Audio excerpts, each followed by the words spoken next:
Quand nous parlons de connaissances, d'habileté, de motivation, nous avons un exemple très récent qui nous a beaucoup plu et qui l'exprime de façon assez concrète. Un de nos élèves, spécialiste en arts martiaux, deuxième dan de taekwondo, nous expliquait la chose suivante récemment. Il disait, en réalité, les techniques que nous utilisons en compétition, nous les avons apprises au niveau, on disait, ceinture verte. Alors évidemment, vous allez penser, et à quoi ça sert alors de ceinture bleue, marron, noire, etc. Je disais non.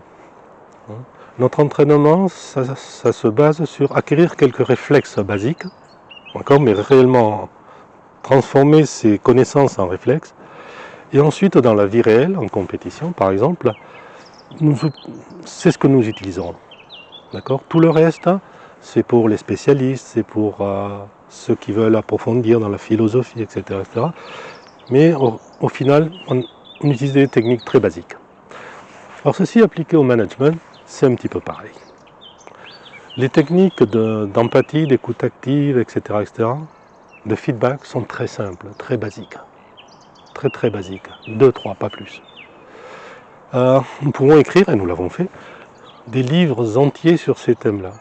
Mais en réalité, dans la vie pratique, nous aurons besoin d'avoir 2 ou 3 techniques parfaitement intégrées. Ça oui, d'accord ? Parfaitement intégrées pour que ça devienne des réflexes et des comportements. Donc pensons à cela. Deuxième ceinture noire, deuxième dan, en réalité, les techniques sont de niveau ceinture verte. Par contre, elles sont parfaitement intégrées. Voilà la métaphore d'aujourd'hui.